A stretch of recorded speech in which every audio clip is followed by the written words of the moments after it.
Le miracle de l'Isra wal Mi'raj est l'un des épisodes les plus spirituellement marquants de la vie du prophète Muhammad, témoignant de la grandeur de la relation entre Allah et son messager. Cet événement survient dans une période difficile, où le prophète fait face aux persécutions de la Mecque, apportant un réconfort divin pour l'encourager dans sa mission. Par ce miracle, Allah rappelle sa présence et son soutien constant, tout en montrant aux croyants la valeur inestimable de leur foi. L'Isra commence lorsque l'ange Djibril apparaît au prophète qui se reposait près de la Kaaba pour l'accompagner dans un voyage hors du commun. Djibril amène avec lui le Bourak, une créature majestueuse, plus rapide que l'éclair et capable de couvrir des distances immenses en un instant. Le prophète monte alors sur le Bourak et ensemble, ils partent de la Mecque jusqu'à Jérusalem, une ville sainte où de nombreux prophètes ont reçu les révélations d'Allah. Ce voyage terrestre est décrit dans la sourate Al-Isra.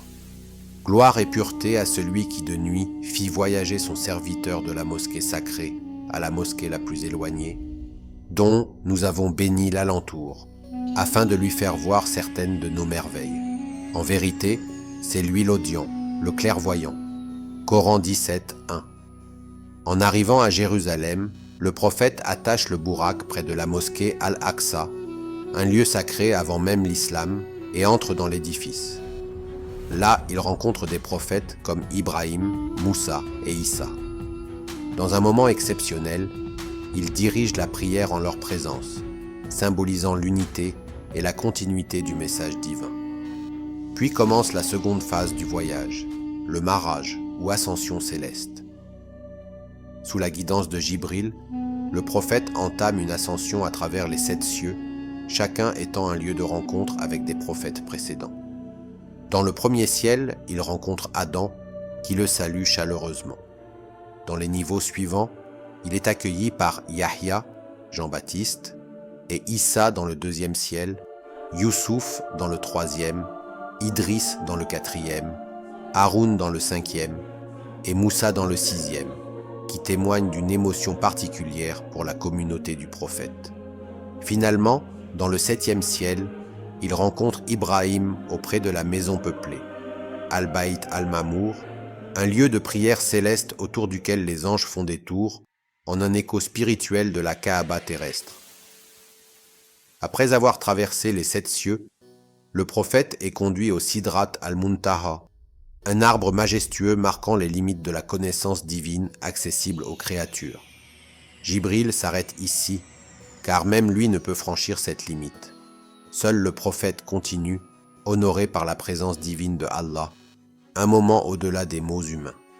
Durant cet instant unique, Allah prescrit la prière quotidienne, initialement fixée à 50 prières. En redescendant, le prophète est conseillé par Moussa, qui suggère de demander à Allah de réduire ce nombre, estimant qu'il serait difficile pour la communauté de le respecter. Le prophète retourne à plusieurs reprises auprès d'Allah, jusqu'à ce que la prière soit réduite à 5 prières quotidiennes, avec la récompense de 50. L'Isra ou Al-Mi'raj représente un voyage spirituel d'une richesse infinie. Le Bourak incarne la rapidité avec laquelle le message divin peut transcender les distances et le temps.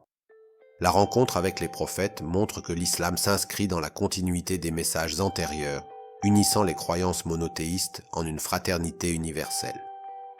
Cet événement survient alors que le prophète traverse une période difficile à la Mecque, et il illustre comment Allah soutient ceux qui portent son message. Pour chaque musulman, cet épisode inspire une résilience face aux épreuves et une persévérance dans la foi. L'Isra ou Al-Mi'raj a une signification profonde pour tous les musulmans, renforçant l'importance de la prière comme un pilier central de l'islam.